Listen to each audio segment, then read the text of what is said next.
A special thank you to each of our subscribers who make this channel possible. Here's today's story. In a dramatic escalation of tensions in Los Angeles, National Guard troops have been deployed to the city following violent clashes between federal agents and protesters opposing recent immigration raids. The White House confirmed the deployment of 2,000 troops from the Military Reserve Force in response to ongoing unrest, marking a significant federal intervention in local affairs. The first troops arrived early Sunday morning, as protests persisted into their second day. President Donald Trump took to social media to praise the National Guard's efforts, criticizing California's Governor Gavin Newsom and Los Angeles Mayor Karen Bass for their handling of the situation.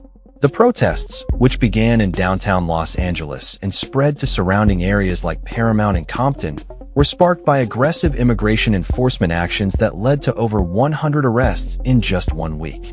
Demonstrators confronted federal agents, attempting to block Border Patrol vehicles, leading to violent exchanges that included the use of tear gas and flashbang explosives by law enforcement.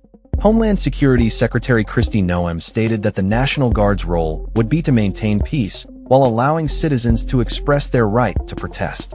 However, the deployment has been met with significant backlash from state leaders. Governor Newsom condemned the move as a provocative show of force, asserting that it would only exacerbate tensions. In an unprecedented action, this deployment marks the first time in decades that a state's National Guard has been activated without a direct request from its governor, according to legal experts. The 79th Infantry Brigade Combat Team, part of the California National Guard, is now stationed at key locations in downtown Los Angeles, including the Metropolitan Detention Center. The situation escalated further on Sunday as protesters clashed with National Guard members, leading to more confrontations. Video footage captured the chaos as tear gas was deployed against protesters, some of whom shouted insults at the troops.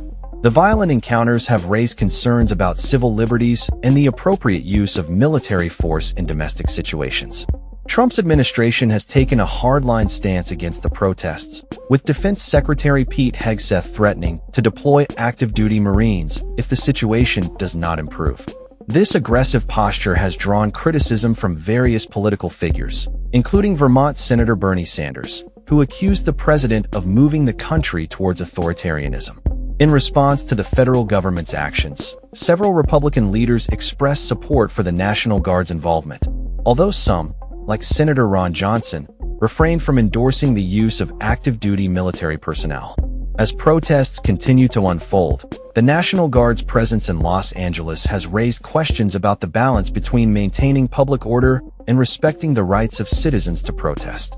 The legal and ethical implications of deploying military forces in civilian contexts remain a contentious issue as the situation develops. With the deployment expected to last for at least 60 days, the coming weeks will be crucial in determining whether the National Guard can effectively restore order without further inflaming tensions in a city already on edge. The ongoing protests reflect deep-seated frustrations over immigration policies and the federal government's approach to enforcement, setting the stage for a significant confrontation between state and federal authorities. As the National Guard continues to mobilize, many are watching closely to see how this unprecedented intervention will shape the future of civil discourse and law enforcement in America.